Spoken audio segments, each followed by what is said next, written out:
60대에 맞이한 첫날 밤에 다리가 스르르 풀렸습니다. 이게 사랑일까요? 침대에 앉아 그의 손길이 제 무릎에 닿았을 때 갑자기 젊은 시절처럼 다리에 힘이 빠져버렸습니다. 35년간 아이들에게 미술을 가르쳤던 교사, 반평생 한 남자의 아내였던 저. 이제는 65살 한은정이라는 할머니가 된 제가 이런 감정을 느낄 수 있을까요? 도연 씨의 거친 손에서는 흙냄새가 났습니다. 원예사의 손, 생명을 살리는 손. 그 손이 제게 닿을 때마다 심장이 아직 뛸 수 있다는 걸 깨달았습니다. 우리가 함께 심은 벚나무처럼 저의 봄도 다시 올 수 있을까요? 모든 것은 제가 퇴직한 그날부터 시작되었습니다. 35년간 중학교에서 미술을 가르쳤죠. 작년에 정년 퇴직을 했습니다. 마지막 종이 울리고 교무실 문을 닫는 순간 제 인생도 어떤 문이 닫히는 기분이었어요. 퇴직하고 나니 갑자기 시간이 너무 많아졌습니다. 아침에 눈을 떠도 출근할 곳이 없었어요. 가방을 챙길 필요도 수업 준비를 할 필요도 없었죠. 처음엔 자유롭다고 생각했습니다. 그동안 못했던 것들을 할 수 있으니까요. 하지만 금세 그 자유가 무거워졌어요. 아침 드라마를 보며 혼자 웃다가도 문득 아이들의 웃음소리가 그리워졌습니다. 복도를 오가는 발소리, 물감 냄새, 교실의 소란스러움. 그 모든 게 사라지니 집이 너무 조용했어요. 남편은 3년 전에 먼저 떠났습니다. 갑작스러운 심장마비였어요. 함께 늙어갈 줄 알았는데 그는 혼자 먼저 가버렸습니다. 딸아이는 결혼해서 미국으로 갔고요. 이제 이 넓은 아파트엔 저 혼자뿐이었습니다. TV는 켜놓기만 하고 소리는 줄여놨어요. 너무 조용하면 제 숨소리만 들리는 게 무서웠거든요. 오늘 저녁은 뭘 먹지? 혼잣말이 늘었습니다. 거울을 보며 대화하기도 했어요. 가끔은 딸이 영상통화를 걸어오면 억지로 밝게 웃었습니다. 엄마 잘 지내? 응. 걱정 마. 하지만 전화를 끊고 나면 다시 고요만 남았죠. 시계 소리만 똑딱거리는 공간에서 저는 점점 투명 인간이 되어가는 기분이었습니다. 그렇게 몇 달을 보냈을까요? 어느 날 복지센터 게시판 앞을 지나가다가 형광 노란색 종이가 제 시선을 붙잡았어요. 초록색 글씨로 이렇게 적혀 있었습니다. 원예 치유 프로그램. 식물과 함께하는 마음의 봄. 식물이라. 저는 식물을 키워본 적이 없었어요. 젊었을 때는 시간이 없었고 퇴직 후엔 관심이 없었죠. 하지만 그 문구가 자꾸 마음에 걸렸습니다. 마음의 봄. 제 마음에도 봄이 다시 올 수 있을까요? 텅 빈 아파트를 바라보며 생각했어요. 며칠을 망설이다가 결국 신청서를 작성했습니다. 잃을 것도 없었으니까요. 첫 수업날, 식물원 입구에 서 있는 제 모습이 얼마나 어색했는지 모릅니다. 평생 분필과 붓만 잡던 손에 흙을 묻힐 생각을 하니 낯설었어요. 문을 열자 유리온실 안에서 풍겨나오는 흙내음과 식물 향기가 저를 반겼습니다. 따스하고 촉촉한 공기가 피부에 감겼어요. 마치 다른 세계에 들어온 것 같았습니다. 여러 사람들이 앞치마를 두르고 화분 앞에 앉아 있었어요. 대부분 저처럼 은퇴한 나이의 사람들이었죠. 강사 선생님이 흙을 만지는 법, 모종을 심는 법을 설명했습니다. 조심스럽게 흙을 만졌을 때 그 차가운 감촉이 낯설었어요. 하지만 흙을 부드럽게 파헤치다 보니 이상하게 마음이 가라앉았습니다. 흙은 살아있어요. 만지는 사람의 마음을 압니다. 강사의 말이 귓가에 맴돌았습니다. 수업이 끝나고 작은 허브 화분을 들고 온실 밖으로 나오는데 구석진 곳에서 한 남자가 눈에 들어왔어요. 허리를 숙인 채 시든 나뭇가지를 다듬고 있었습니다. 낡은 고무장갑을 끼고 조심스럽게 가위질을 하는 그의 뒷모습이 왠지 외로워 보였어요. 얼굴은 보이지 않았지만 구부정한 어깨에서 무게감이 느껴졌습니다. 그의 옆에 있는 나무는 너무 말라 있었어요. 가지가 비틀어져 있었고 잎은 하나도 없었죠. 죽은 나무처럼 보였습니다. 그냥 지나치려다가 문득 발걸음을 멈췄어요. 저 나무 살릴 수 있나요? 남자가 천천히 고개를 들었습니다. 예상보다 더 깊은 주름이 얼굴에 패여 있었지만 눈빛만은 또렷했어요. 70대쯤 되어 보였습니다. 그는 잠시 저를 바라보더니 나무를 한번 쓰다듬었어요. 식물도 사람처럼 기다림이 필요합니다. 목소리가 낮고 차분했어요. 뭔가 확신에 찬 말투였습니다. 저는 그 말이 묘하게 가슴에 와닿았어요. 기다림. 저도 무언가를 기다리고 있던 걸까요? 박도연입니다. 여기서 정원사로 일하고 있어요. 그가 고무장갑을 벗으며 자기소개를 했습니다. 손등에 흙이 묻어 있었고 굵은 핏줄이 돋아 있었어요. 거칠지만 따뜻해 보이는 손이었습니다. 한은정이에요. 오늘 처음 왔어요. 도연 씨는 고개를 끄덕이고는 다시 나무를 향했습니다. 다음에 오시면 이 나무를 확인해 보세요. 변화가 있을 겁니다. 그 말을 남기고 그는 다시 작업에 집중했어요. 저는 화분을 품에 안고 식물원을 나왔습니다. 집으로 돌아오는 길 그의 말이 계속 맴돌았어요. 식물도 사람처럼 기다림이 필요하다. 그날 밤 오랜만에 일기를 썼습니다. 식물원에 다녀온 이야기, 박도연이라는 정원사를 만난 이야기. 글을 쓰다 보니 가슴 한구석이 따뜻해지는 느낌이었어요. 허브 화분을 창가에 두고 잠이 들었습니다. 일주일 후 두근거리는 마음으로 다시 식물원을 찾았어요.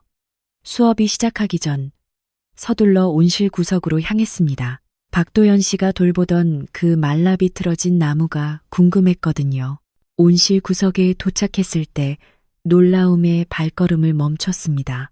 분명 죽은 줄만 알았던 나무의 가지 끝에 연두색 새싹이 돋아 있었어요. 작고 여린 새싹이었지만 분명히 살아 있었습니다. 어머, 저도 모르게 감탄이 나왔어요. 변화가 보이시죠? 뒤에서 박도연의 목소리가 들렸습니다. 돌아보니 그가 물뿌리개를 들고 서 있었어요.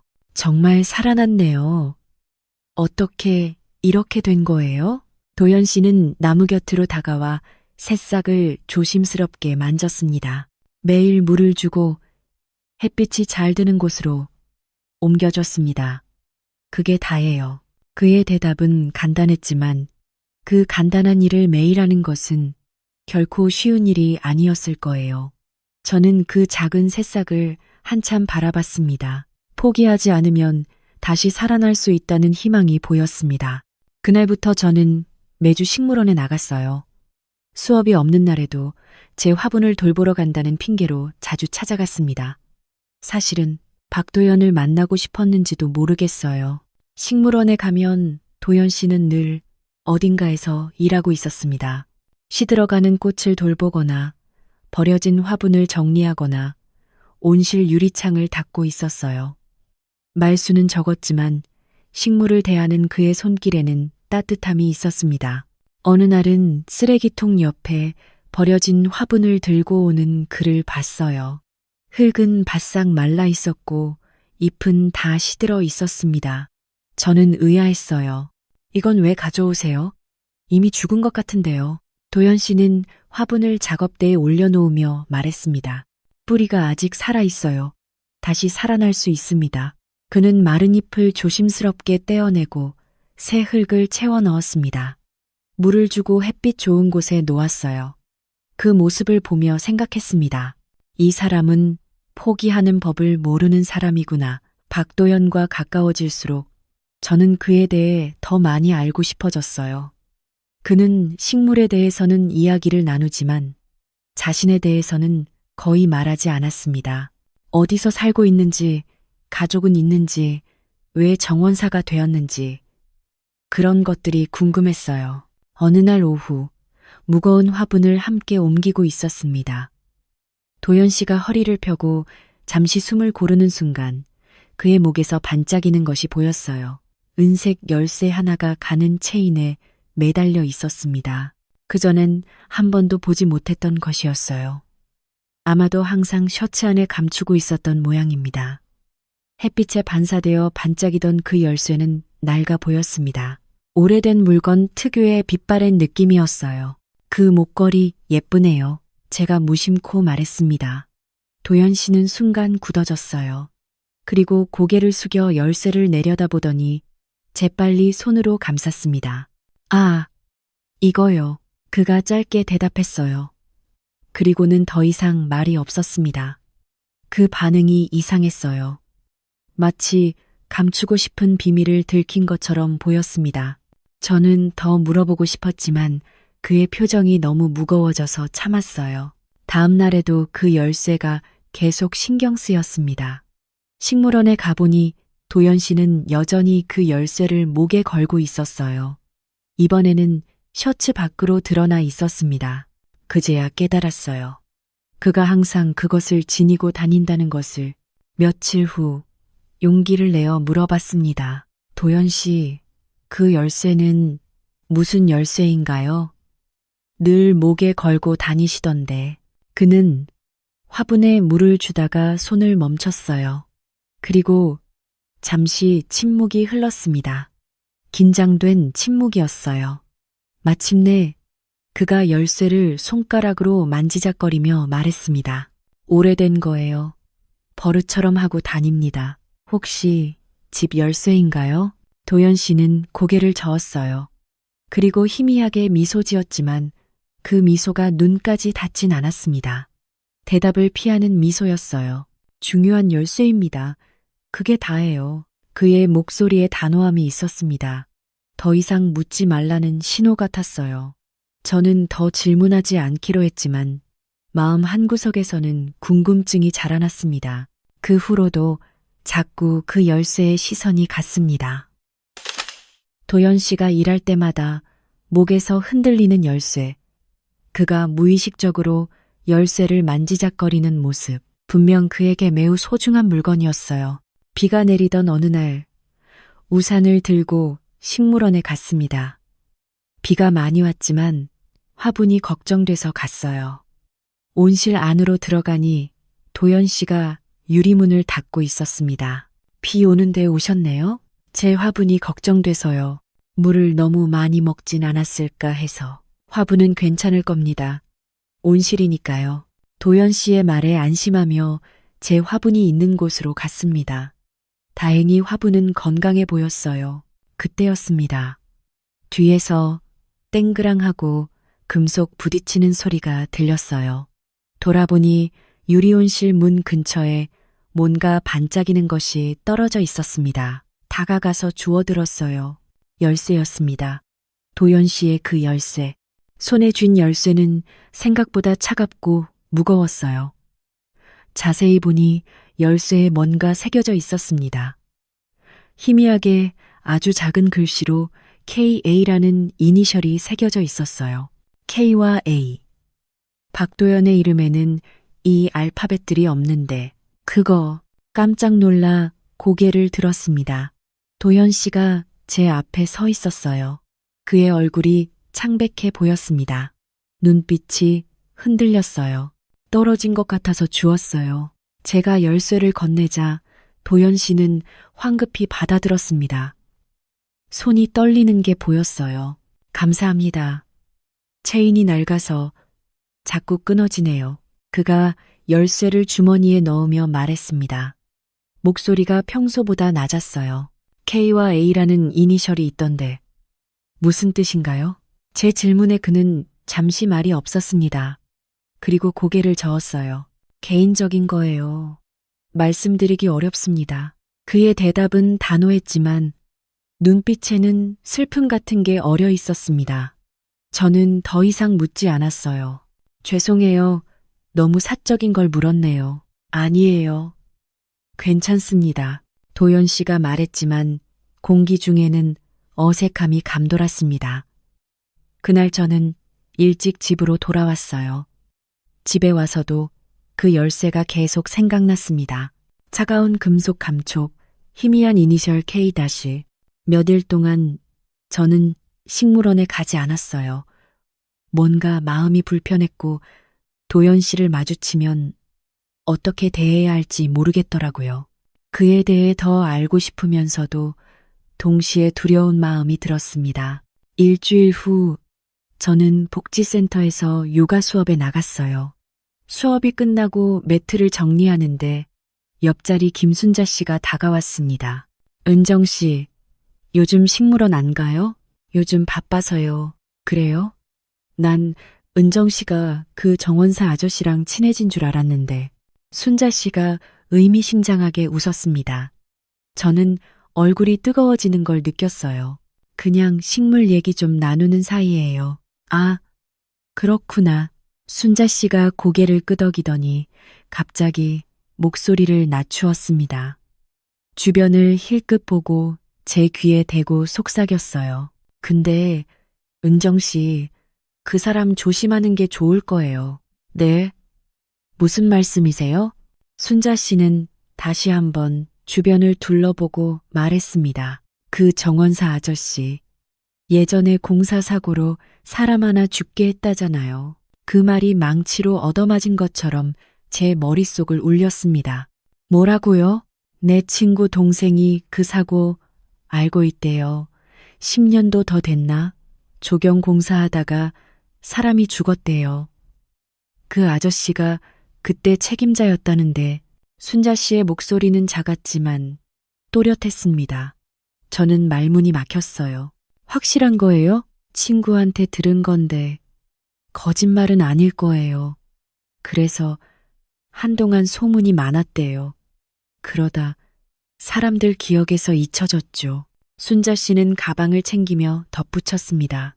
뭐, 나쁜 사람은 아닌 것 같긴 한데, 그래도 그런 과거가 있다는 건 알고 계셔야죠.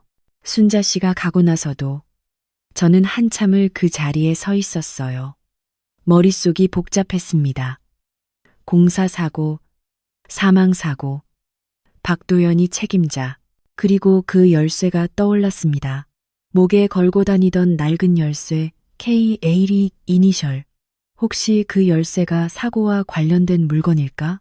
죽은 사람의 이름 첫 글자일까? 갑자기 다리에 힘이 빠지는 것 같았어요. 탈의실로 가려다 복도 게시판 앞을 지나게 됐습니다.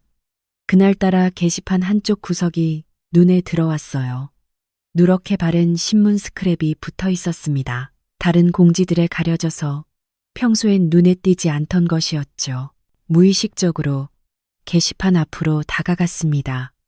신문 스크랩에는 조경업체 대표 임명사고 후 실종이라는 제목이 적혀 있었어요.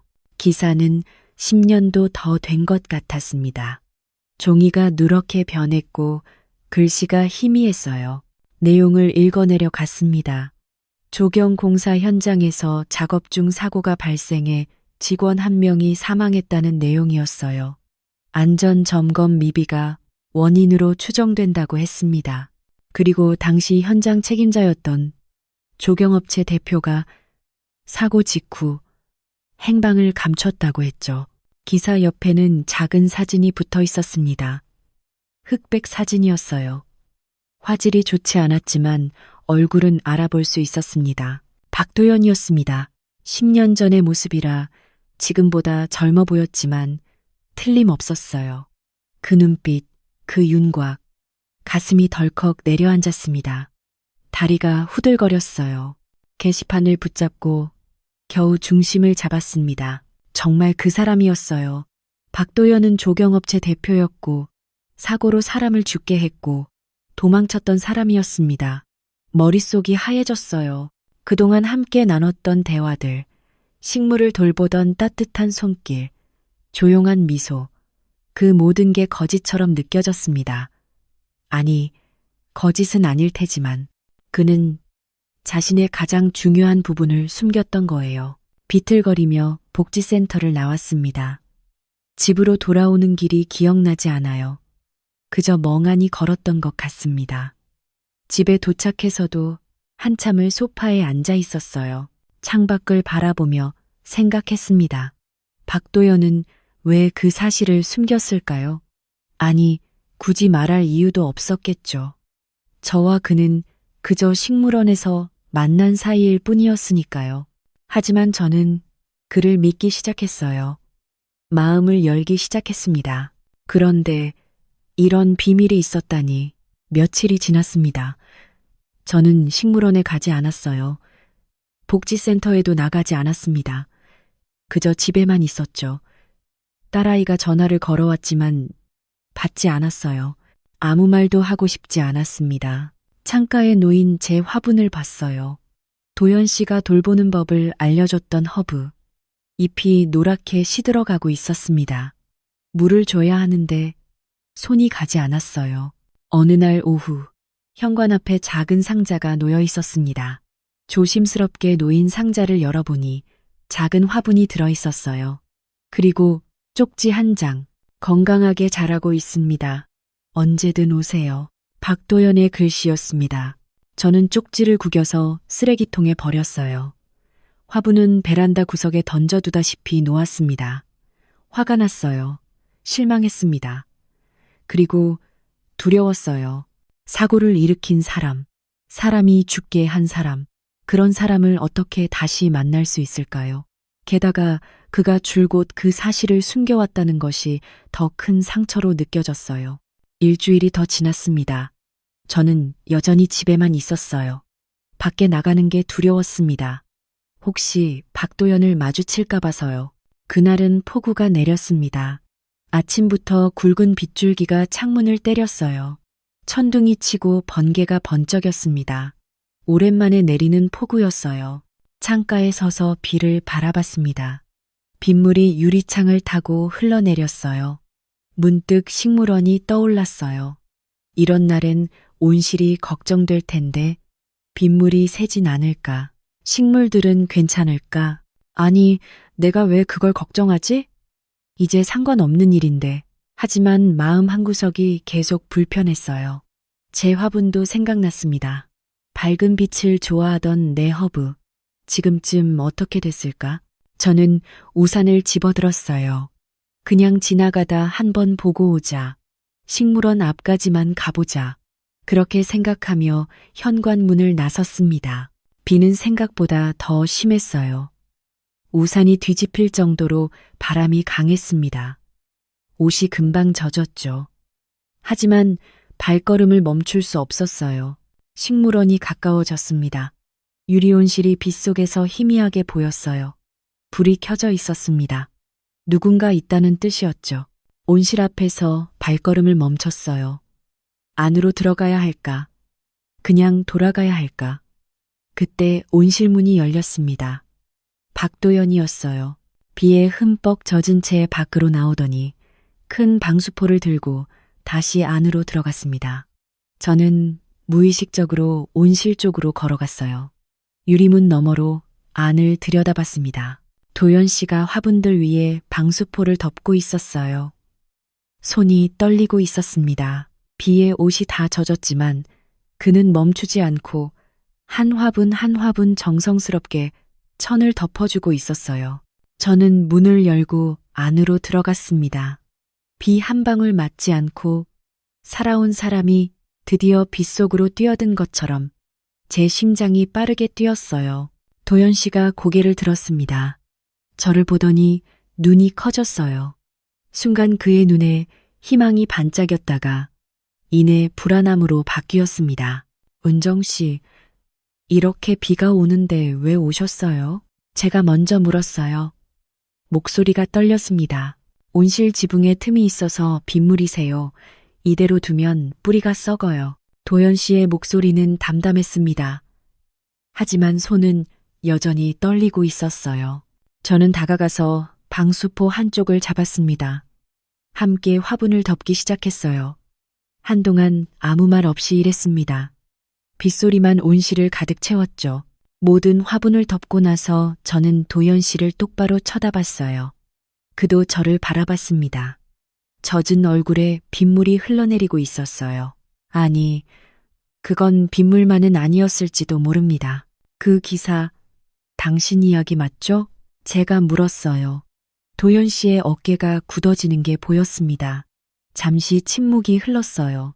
그리고는 조용히 고개를 끄덕였습니다. 맞습니다. 그의 대답은 짧았어요.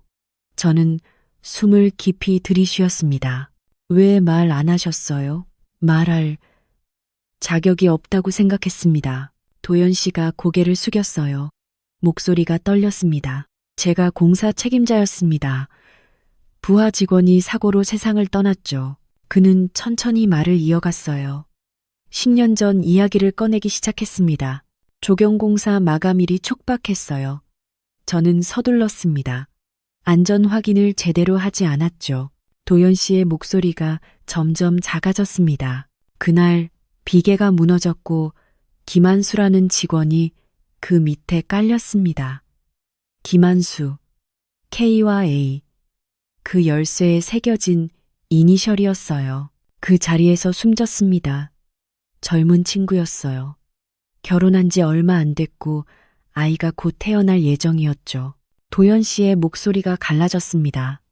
눈시울이 붉어지는 게 보였어요. 제 잘못이었습니다. 제가 서두르지 않았다면, 안전을 확인했다면, 안수는 살 수 있었어요. 저는 말없이 들었습니다. 가슴이 먹먹했어요. 저는 도망쳤습니다. 책임을 지기가 무서워서, 안수 부인과 가족들을 볼 면목이 없어서. 박도연이 주머니에서 그 낡은 열쇠를 꺼냈어요. 손에 쥔 열쇠가 떨리고 있었습니다. 이건 그때 폐쇄된 온실의 열쇠입니다. 사고가 난 그 공사 현장이었어요. 저는 매년 그곳을 찾아갑니다. 안수가 좋아하던 꽃을 심고 돌봐요. 그것밖에 할 수 없었습니다. 그는 열쇠를 꽉 쥐었어요. 손등에 핏줄이 돋아났습니다. 식물을 살리는 일을 하기로 했습니다. 제가 죽게 한 생명을 다른 생명을 살리는 것으로 속죄하려고요. 하지만 아무리 많은 식물을 살려도 안수는 돌아오지 않습니다. 빗소리가 더 커졌습니다. 천둥이 쳤어요.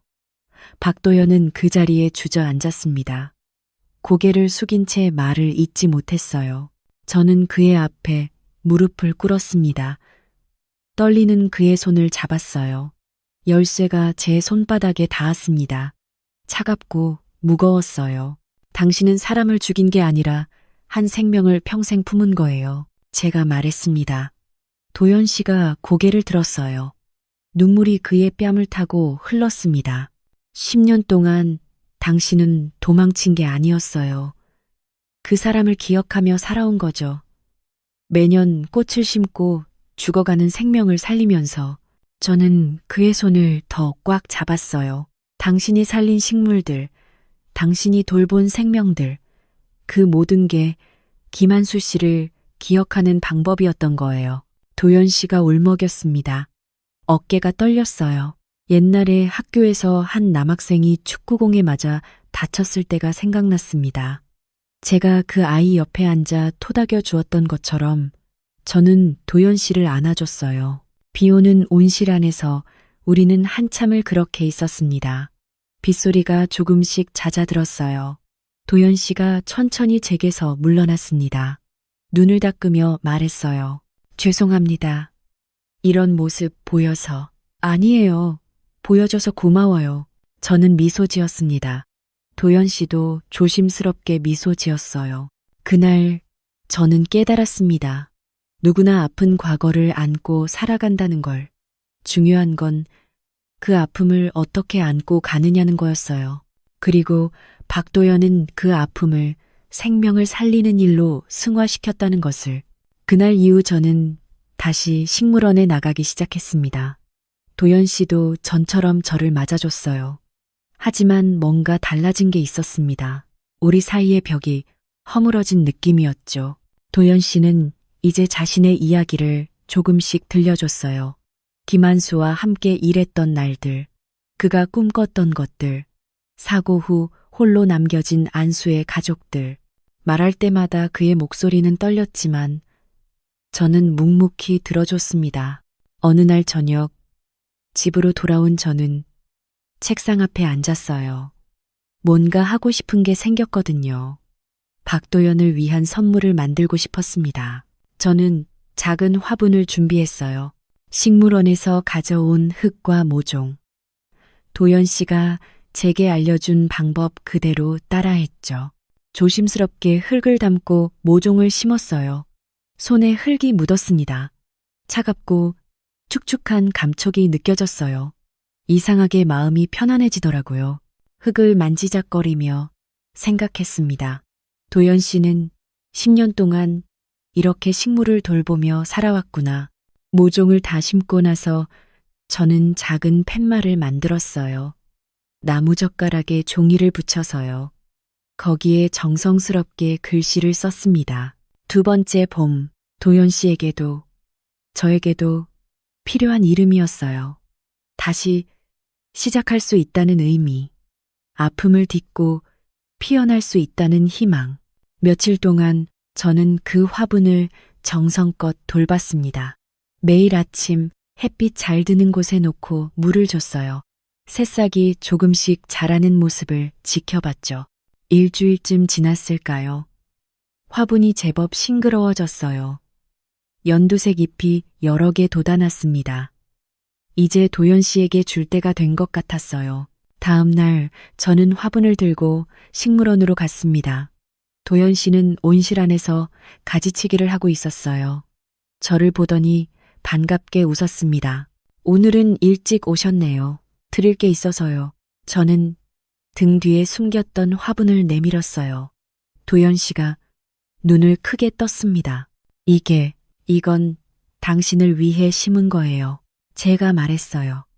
도연 씨는 조심스럽게 화분을 받아들었습니다.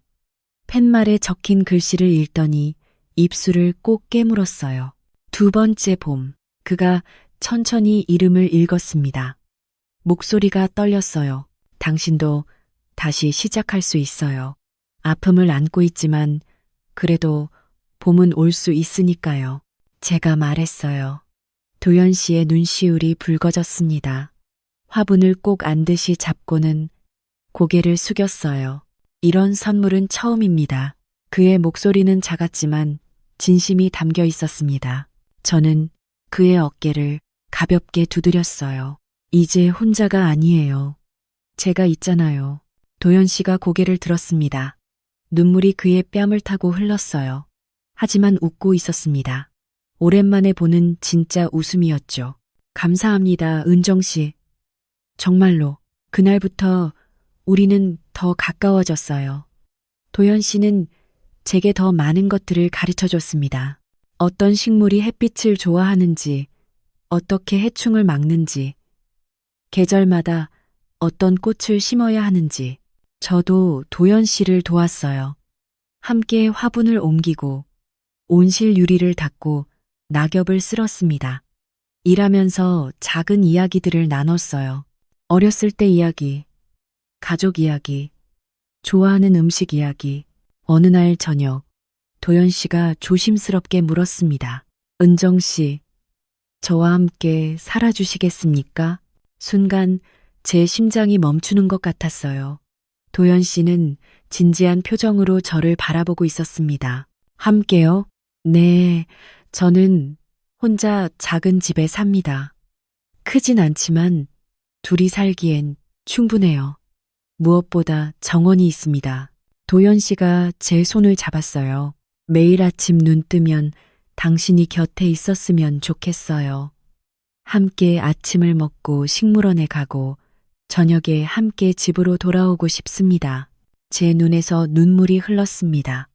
65살에 이런 프로포즈를 받을 줄은 몰랐어요. 좋아요. 함께 살아요. 저는 웃으며 대답했습니다. 도연 씨가 저를 꼭 안아줬어요. 우리는 한참을 그렇게 서 있었습니다. 일주일 후 저는 도연 씨의 집으로 이사했어요. 딸아이가 미국에서 영상통화로 축하해 줬습니다. 엄마, 정말 행복해 보여요. 그래, 나 행복해. 저는 웃으며 대답했어요. 정말이었습니다. 이렇게 행복한 건 언제 이후일까요? 도연 씨의 집은 작지만 따뜻했어요. 마당에는 정말로 작은 정원이 있었습니다. 여러 화분들과 나무들이 자라고 있었죠. 집안은 단순했어요. 필요한 것만 있었습니다. 하지만 그게 좋았어요. 첫날 밤, 저는 부엌에서 저녁을 준비했고, 도연 씨는 정원에 물을 주고 있었습니다. 창문 너머로 그의 모습이 보였어요. 저녁 노을을 받으며 화분에 물을 주는 뒷모습. 평화로워 보였습니다. 저녁을 먹고 우리는 거실 소파에 나란히 앉았어요. 창밖으로 별이 보였습니다.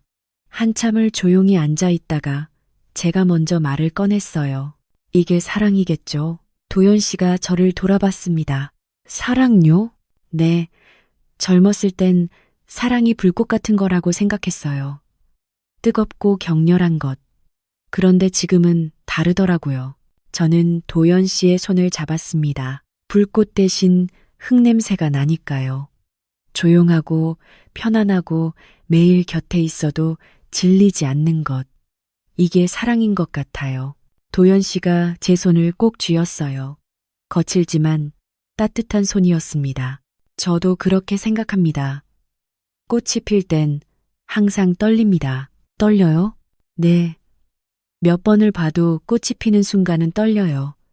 당신을 볼 때마다 그런 느낌입니다. 떨리고 설레고 감사해요. 도연 씨의 목소리가 떨렸어요. 당신 덕분에 내 봄이 다시 왔어요. 10년 동안 겨울을 살았는데 당신이 봄을 가져다 줬습니다. 저는 도연 씨의 어깨에 머리를 기댔어요. 그의 심장 소리가 들렸습니다. 규칙적이고 따뜻한 소리였죠. 우리 함께 오래오래 살아요. 그럽시다. 우리가 심은 나무가 크게 자랄 때까지요. 봄이 오고 있었어요. 우리는 함께 씨앗을 심었습니다. 처음엔 작고 연약했지만 시간이 지나며 강해질 거예요. 우리 사이도 그랬습니다. 저는 65살의 두 번째 봄을 맞았습니다. 그리고 그의 곁에서 다리가 스르르 풀리는 걸 느끼며 깨달았습니다. 인생은 끝날 때까지 끝난 게 아니라는 걸요. 사랑도 마찬가지였습니다.